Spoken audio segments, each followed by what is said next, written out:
resmi biasanya ditujukan untuk penyampaian pengumuman, pemberian izin, pemberian tugas, dan lain-lain. Kemudian bahasa yang digunakan dalam surat resmi juga bersifat formal atau ada aturan-aturannya.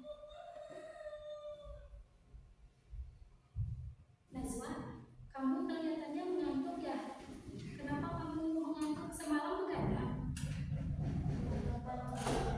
Oh, Masya Allah. Najwa katanya semalamnya begadang menghafal, jadi ngantuk. Untuk membangkitkan semangat, Najwa kamu harus memimpin ice breaking kepada teman-temannya. Silakan Najwa ke depan.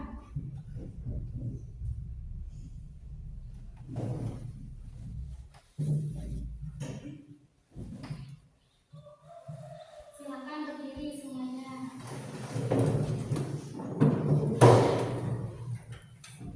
Tepuk semangat. Dang dang dang, ding ding ding, dum dum dum. Dang dang dang, ding ding ding, dum dum dum. Se, aha aha ha, aha aha sa, aha aha semangat. Silakan, terima kasih Najwa. Untuk materinya bisa dilanjut. Kemudian sekarang Ibu akan membahas mengenai perbedaan antara surat pribadi dan surat resmi. Yang pertama, surat pribadi. Surat pribadi itu isinya bersifat pribadi, bentuk suratnya juga bebas, terus bahasa yang digunakannya tidak formal. Kemudian ada surat resmi. Untuk surat resmi berisi tentang masalah kedinasan atau administrasi. Untuk surat resmi biasanya ada format khusus dalam penulisannya. Dalam surat resmi biasanya tercantum kop surat, nomor surat, tanggal surat, nama surat, dan ada salam pembuka dan salam penutup. Bahasa yang digunakan dalam surat resmi menggunakan bahasa resmi atau bahasa formal. Selanjutnya Ibu akan mencantumkan contoh surat pribadi dan surat resmi untuk menambah pemahaman kalian mengenai perbedaan surat pribadi dan surat resmi.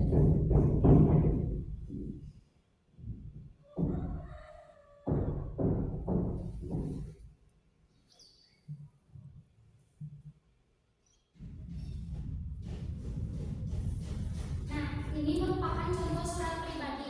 Surat pribadi ini berisi tentang surat dari salah seorang murid kepada wali kelasnya.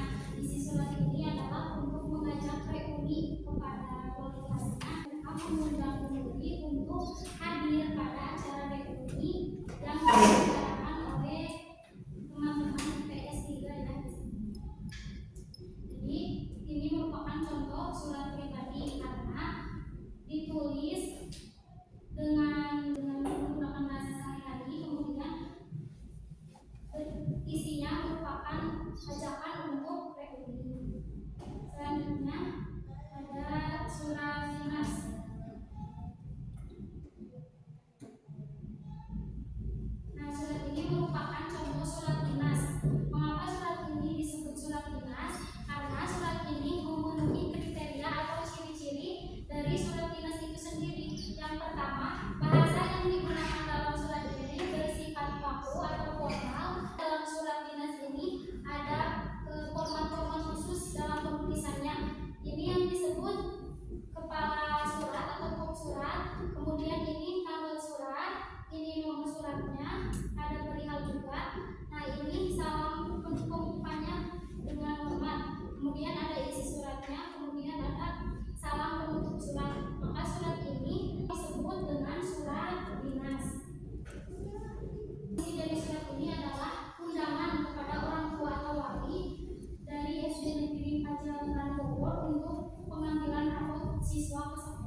hari. Isinya berupa keperluan pribadi seperti ke keluarga, teman, kerabat, atau perkenalan.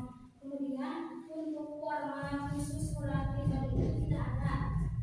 Yang selanjutnya surat dinas. Surat dinas itu adalah surat yang berisi informasi kedinasan atau administrasi. Biasanya dalam surat dinas bahasa yang digunakan itu formal dan baku.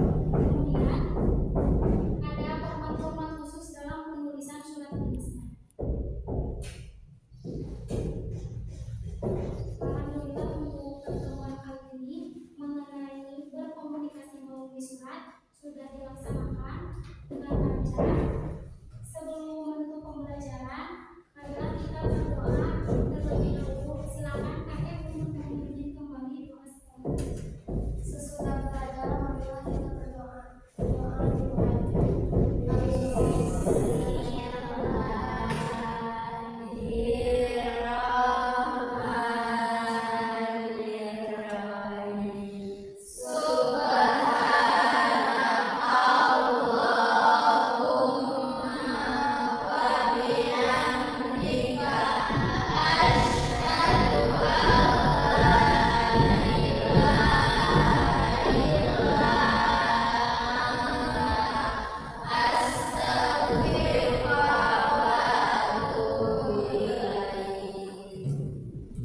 Terima kasih untuk hari ini. Semoga pembelajaran yang didapatkan bisa bermanfaat. Sekian dulu. Assalamualaikum warahmatullahi wabarakatuh. Waalaikumsalam warahmatullahi wabarakatuh. Seems sometimes as if they'll never